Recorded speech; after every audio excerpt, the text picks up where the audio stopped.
आंगनबाड़ी सेविका सहायिकाओं के साथ बहुत बड़ा खेला हो गया। एक कहावत है कि न हरी मिले हैं न राम।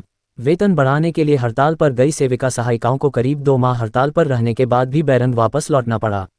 यहां तक कि बहुत सी सेविका सहायिकाओं को चयन मुक्ति का दंश भी झेलना पड़ रहा है। उनके पास पहले से जो कुछ था आज वह भी छीन गया है। लौटिया भी गया और सोटियो गया, अर्थात कुछ मिलना तो दूर की बात है, जो पास में था उसे भी गंवाना पड़ा। पूरे बिहार में 18,556 सेविका सहायिकाओं को चयन मुक्त कर घर बैठने पर मजबूर कर दिया। सरकार और विभाग तत्काल चयन मुक्ति वापस लेने के बजाय चयन मुक्त सेविका सहायिकाओं के केंद्रों को दूसरे केंद्रों या दूसरे प्रखंडों से टैग करके योजना को संचालित करने का आदेश जारी कर दिया गया है। इससे सेविका सहायिकाओं के सामने भूखमरी की समस्या उत्पन्न हो गई है। ऐसे में ये कहना गलत नहीं होगा कि गुड़ भी गया और गुलगुल्ला भी गया।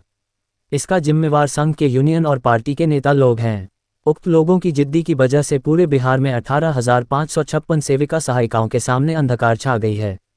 अब न तो वह हड़ताल कर सकती है और न ही टैग करने का विरोध ही कर सकती हैं।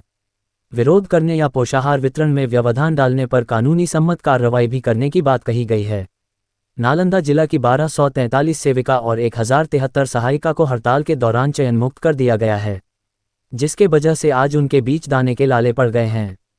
पहले तो हड़ताल की वजह से वेतन बंद रहा, उसके बाद चयन मुक्ति की वजह से बंद रही, अब सेंटरों को टैग कर देने की वजह से वेतन बंद पड़ा है।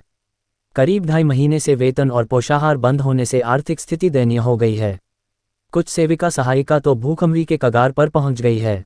ऐसे स्थिति में अब सेविका सहायिका प्रखंड अध्यक्ष, जिला अध्यक्ष और सचिव को परेशानी का सामना करना पड़ रहा है।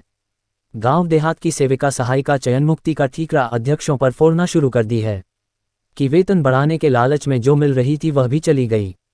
ऐसे में खाने को दाने के लाले पड़ रहे हैं। बात यह है कि जब सरकार अल्टीमेटम पर अल्टीमेटम दे रही थी तब इन आंगनबाड़ी सेविका सहायिकाओं को सुनाई नहीं दे रहा था। जितनी बार वापस लौटने की चेतावनी दी हड़ताल उतनी ही परवान चढ़ती गई। पहले आंगनबाड़ी कार्यकर्ता नहीं सुनी तो अब सरकार कान में रुआ डाले अनसुनी कर बैठी है। खैर, घबराने की बात नहीं है। फाइल सचिवालय के टेबल पर है। शेष जानकारी अगले वीडियो में। समाचार समाप्त।